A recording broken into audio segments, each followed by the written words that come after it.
I would like to introduce our speaker for this evening. Tanisk strongly believes that there are only two types of evaluation in Toastmasters: the ones that guarantee better speeches and the others that don't. The ones that guarantee membership retention and growth, and the others that don't. Curious about what the difference is between one and the other? Wish to become a master evaluator? I hope you're really going to be paying attention to his speech tonight, because he guarantees that if you follow what he's going to be talking about this evening, you will become your club's favorite evaluator. So again, I urge you, take notes, because you will be called upon to participate in the round robin evaluation. Ladies and gentlemen, fellow Toastmasters, and honored guests, let's welcome our speaker, Division A Directors, our Tanisk Wadwani. Aloha everyone. I hope you all are doing well. I would like to welcome you all to my special training today, where we'll be talking about evaluations and especially the ones that guarantee better speeches and thus membership retention and growth. Now, before I get into this informative training, I want to first talk about why I wanted to do this in the first place. Now, I have been blessed that I have been a Toastmaster since 2017. And I say that because I have seen both the eras. I have seen the pre-pathways era and I have also seen the post-pathways era. My mentors trained me in the pre-pathways ways, and then I had to figure out pathways. Me and my friends at my club, we had to figure out pathways all by ourselves because that was the starting point of it, and we had to implement it. Now, in this process, what I have realized is that while Pathways is amazing, it did a lot of great things for our organization. But one observation that I've made that in the post Pathways era, because we are supposed to consume our material online as compared to, let's say, in the pre-Pathways era, where we were reading books and taking notes and highlighting stuff. When we are reading material online, we are not really retaining those key points based on which we improve ourselves as speaker or we give better evaluations. And that is just one general observation. Now, this is by no means any criticism of pathways. I mean, I am down one path. I have bought five more paths. I'm pursuing them. So this is by no means a criticism of that. I know our board is working pretty hard to roll out with a lot of updates and improvements. So I'm sure this would be fixed in the future. But for now, we have to make our own efforts to make sure that we are uh, consuming all of that information that is out there already. So this presentation is a very small step towards that direction. Since 2017, I've completed one path. I've given a lot of speeches, both inside and outside of Toastmasters. I have participated in one and many contests. I have mentored people to win contests. So throughout these years, I have had the pleasure of working with some of the best mentors which one can have in Toastmasters, and I've learned so much from them. And in this presentation, I have tried my best to condense it and give it to you. So that is why I wanted to do this. This is very important. Again, to sum it up, we want to be better evaluators so that we can help our members grow and thus help with membership retention and growth. Now let's get started. So the first thing that I want to talk about while evaluating is structure. We need to understand that evaluations are speeches too. Thus, like any other speech, they should have a structure. Now I'm going to show you a lot of structures and I have specifically ranked them from worst to best. So let's start with the worst possible structure that you can have as an evaluator. Evaluating a speaker's opinion. Basically, this evaluation looks like you do not evaluate the speaker or the speech. You just evaluate that person's opinion. And this is the worst possible scenario. And this has happened to me, by the way, which is why it's here in this slide. It has happened to me, and I left the club because of that. That is why it is here on the very first slide. I once gave a speech. It was my Pathways completion speech. And in your pathways completion speech, you are supposed to talk about your journey, how pathways and Toastmasters have helped you grow. I did that. Now there was this person in my previous club, and he was a very senior and experienced person, a DTM, former area director, and whatnot. But he came up, and the summary of his and my speech was about, again, you should give more time to Toastmasters because it would help you a lot, and it has helped me a lot. So that is why I wanted my members to learn from my journey and spend more time in Toastmasters. So that was the point of my speech. Now he was a very passive member. He hadn't started pathways, hadn't competed, haven't been active, but still there, a senior member in the club, wants to control everybody and whatnot. Um, so his evaluation was essentially that, what, you are a kid, your speech was kiddish. When you grow up, you will realize that people shouldn't give that much time to Toastmasters. I wanted to break every single bone in his body. My friends, of course, stopped me, but I did leave the club. I did leave the club. So this is very real. I mean, I'm not talking about imaginary things here. I've been on the receiving end of it. This is the worst possible evaluation that you can give. Do not ever comment on a speaker's opinion of what they talked about in the speech. Next, better, but still bad. Now, this is also like extremely bad, but again, not that bad. Only mention a speaker's weaknesses. So no positivity, no strengths. You just go on and yeah, structure was bad, delivery was bad, clothes were bad, your face is bad, your voice is bad. Just I don't know why you're alive. So this is what it sounds like. So do not do that. Okay. Now in this case, you didn't comment on the speaker's content, but you commented on the speaker's speech and the structure and everything on which you're supposed to comment. But still, this is not how you should go about it. Next, better but still bad, and yet very common. Only mention a speaker's strengths. Now, this is better because at least you are not offending everybody, but to be honest, this would lead to the same consequence. Now, the person might not be angry with you if you like go for this instead of just giving weaknesses, but yes, that person will still end up leaving the club. And I have friends who have left club because every time they went up on stage, they got evaluations like, "Oh, you are an amazing speaker. Oh, why are you not a world champion yet?" Guess what? We know why they are not a world champion yet. Everybody knew, but it's just that the culture of that club was in a way that it's always, yeah, all positive, all positive, all positive. So now that the speaker becomes delusional and they start becoming overconfident and they think that, okay, I know everything, why do I need Toastmasters, and they still end up. So it's that is why I say it's still bad. And to be honest, this is very common, very common. And as just many of your district leaders, so you know how common this is, that this is equally bad. The point is, we do not recognize that this is equally bad.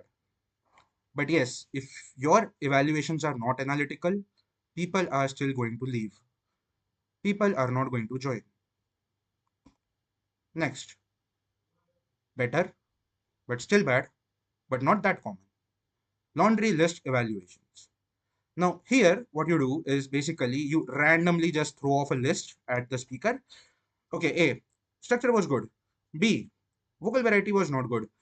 C, body language was not good. D, but I loved your transitions. E, conclusion was good. If the speaker is not diligently taking notes, I mean that evaluation has no value in this case as well. This is bad, but at least it's not that common. Better, but still not good, yet most common. Strengths and weaknesses. This is how majority of people, I would say, evaluate in Toastmasters. When you have to give an evaluation, you first talk about strengths and then talk about weaknesses. Now, the problem with this structure is that, sure, you are highlighting positive things about the speaker, but the problem here is that you are also ending on a sort of negative note. Now, I'm not saying recommendations are negative, but you want to inspire people to grow when you're giving an evaluation. So if you end your evaluation on a recommendation, then it's not going to inspire them much. This is the problem with this structure. Next, better, but still not good.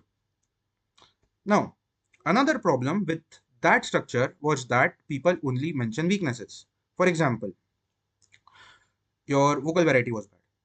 I mean, what am I supposed to do with this? I mean, how do I act on it? How is this going to inspire me or do anything for me? So this is a problem. Like, people do not give recommendations. When you are saying that, when you're recommending, when you're pointing someone's weakness, that your vocal variety your vocal variety could be better, then also share how vocal variety can be better. We want something very specific to act on. For example, taking the case of vocal variety, and I'll go into recommendations in my presentations later on as well. But let's say if you are giving someone, telling someone that, okay, your vocal variety could be improved, then you might want to point out that maybe you want to vary your word rate to create emphasis on some particular points. Maybe you want to vary your volume. Maybe you want to vary your pitch. Maybe you want to think more about your pauses. These are concrete recommendations which someone can act on.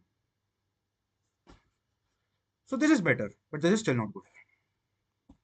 Next, good, but can be improved further. So now you are mentioning positives, you are mentioning weaknesses, you are mentioning recommendations, but you add summary. Summary makes your evaluation digestible. Also, summary gives you an opportunity to not end on recommendations. So you can end on a very positive note as compared to before. Now let's improve it even further. Better, but can be improved further. So you go for strengths, you go for weaknesses plus recommendations, you add a champion quality. So you pick up one strength, the part which you most liked about the speaker, and you mention it before the summary. This kills that problem that you are ending on recommendations. You are ending on something very positive. And then while summary, again, when you summarize, you will again end on champion quality. So this makes your evaluation much more positive. Finally, we arrive at something usable. Here is my recommendation for beginners. My recommendation is start with a purpose. Sure, you can evaluate a bunch of stuff, but if you are not clarifying the context, then there's still a missing portion to your evaluation. So start with your purpose. Talk about that the speaker wanted to inform, the speaker wanted to persuade, inspire, whatever. Like, let's say, for example, Jan, and for example, I remember one of Jan's speech. So Jan entertained us about how she celebrated her birthdays when she was back in Philippines. She used a lot of humor for it. So that would be one example of how you want to start it. It sets the context and picture that it was a humorous speech. And now the points you mentioned are going to be aligned to that. If you're just starting out, I would say just focus on bringing up one good strength and explain it why it was good. Focus on one weakness and one quality recommendation for that. Mention that champion quality and then summarize. This is my recommendation when you're just starting out, and especially, for example, Justin, I know you are in Waikiki. I think you do normal 2 to 3 minute evaluations there. This is perfect for that normal environment, like, right? And if you're just a beginner, this is really good for that. Once you have built up a little experience, you want to expand it further. You want to add more strengths, you want to add more weaknesses, you want to add more recommendations. Now you want to add key weakness and recommendation and champion quality and then summarize. This is what I would suggest all of us at InspireX to do, because our evaluations are longer. So we can go for this structure. Finally, the master structures. Now, these have only been used by district evaluation speech contest champions. I've rarely seen them in clubs, although you can feel free to use them if you want to just show off or, impress your club members. So let's go. First is using chronology. What you can do is split the speech into parts. Like, you can say this is was opening, body, conclusion. This is how I have done it. You can also split it in like 3 parts, that your story has 3 parts: part A, part B, part C, and then evaluate each of those parts. Second method could be using criterias. For example, you could say that to evaluate your speech, I would be evaluating it based on the content and delivery. Then you first talk about content, the positives, the negatives. You'd go to delivery, positives, negatives. Another way to do this is acronyms. This was my primary weapon of choice when I was going for evaluation speech contests, and this has won me very, very, like, many contests. and even till date it helps my mentees to win contests, especially evaluation speech contests. So the idea is that I would come up with, let's say, A, B, C, uh, three acronyms, and I'll use that to evaluate. So I would say that, okay, Toastmaster Mimi, you had amazing vocal variety.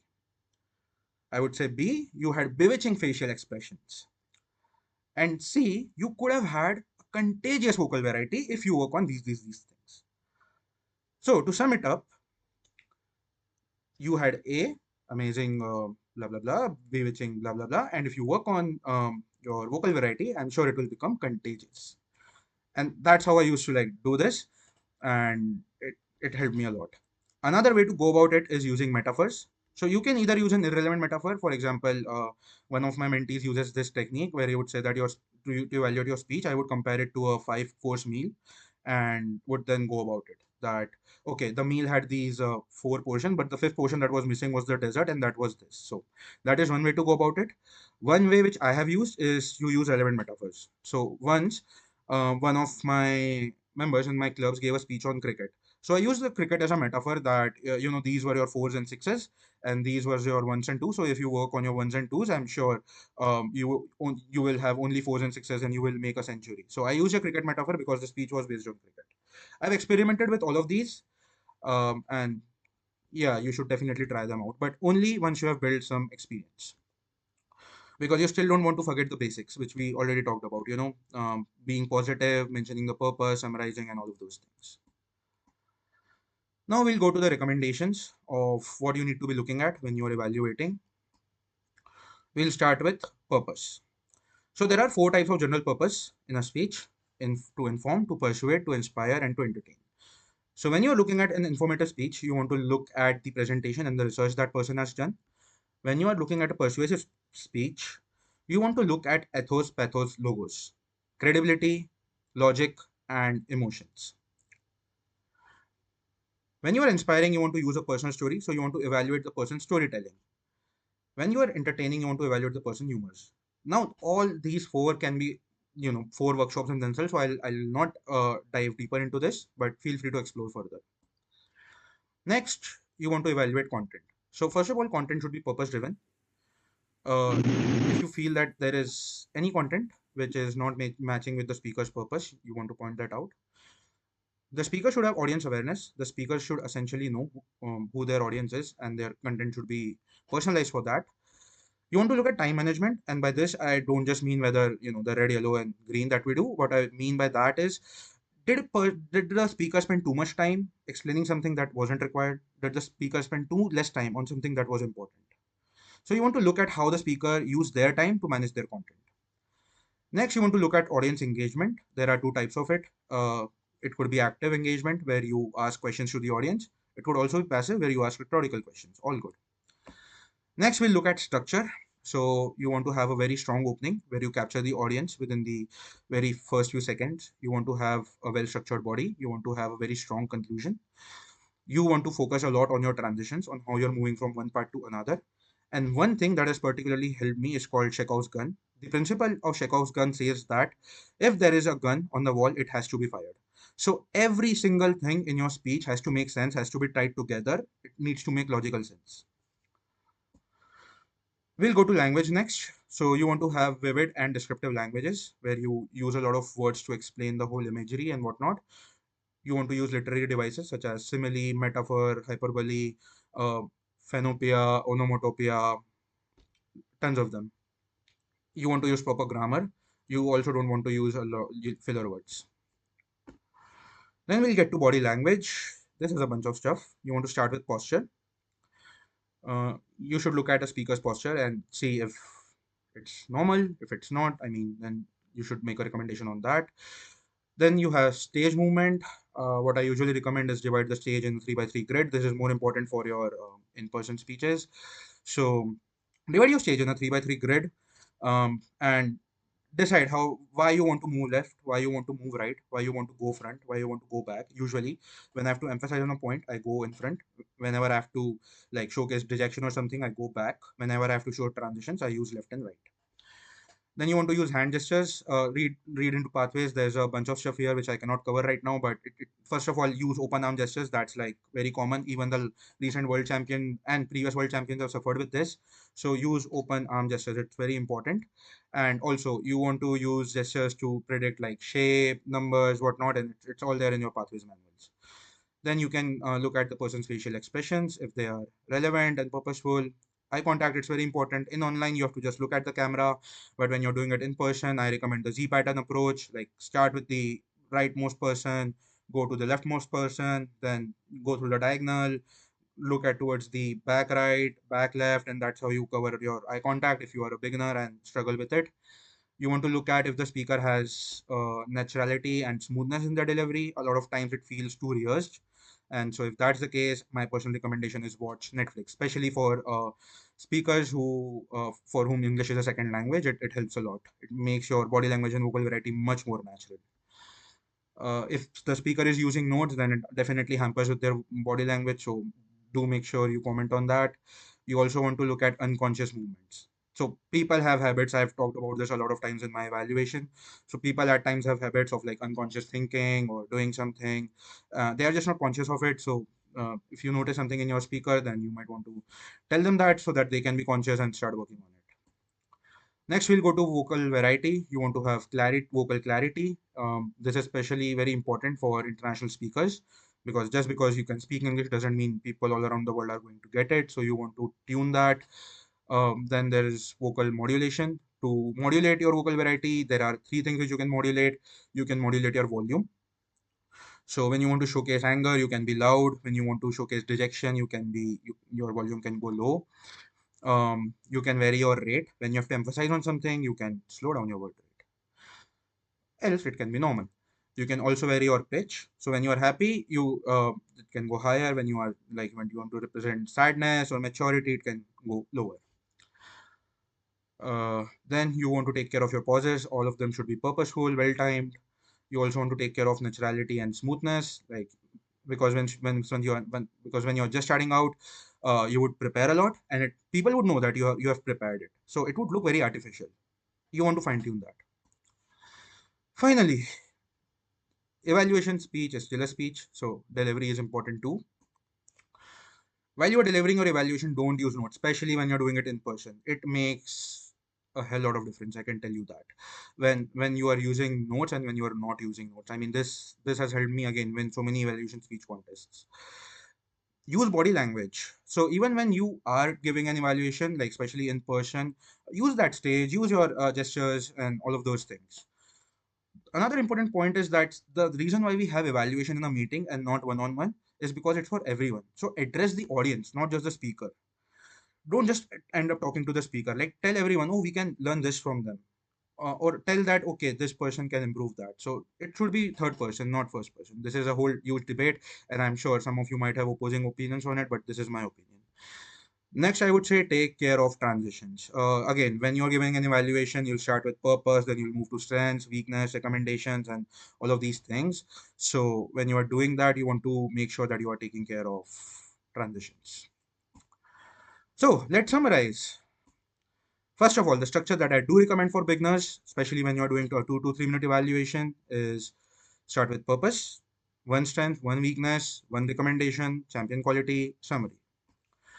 For Inspire X, where we are doing a longer evaluation, purpose, strengths, weaknesses plus recommendations, key weaknesses plus recommendation, champion quality, summary. Also recommended for people who want to challenge themselves further and have built some experience with the first structure. In terms of recommendations, we evaluate 6 things: purpose, content, structure, language, body language, vocal variety. In terms of delivery, we don't use notes, we use body language, we address the audience, and we take care of our transitions. That's pretty much it. If you have any questions, I don't think we have time left, but feel free to ask them in chat. I would be happy to answer as our meeting progresses. Or you can stick around after the meeting and feel free to chat. That's all I wanted to communicate. Hope it helps you, your members, and our district. Back to you, Madam Toastmaster. Whoa, that was rapid fire presentation. I was taking a lot of notes. Anyway, everyone, we get to stew on what we just heard because we're going to be sharing our evaluation when called upon during the round robin evaluation at this time.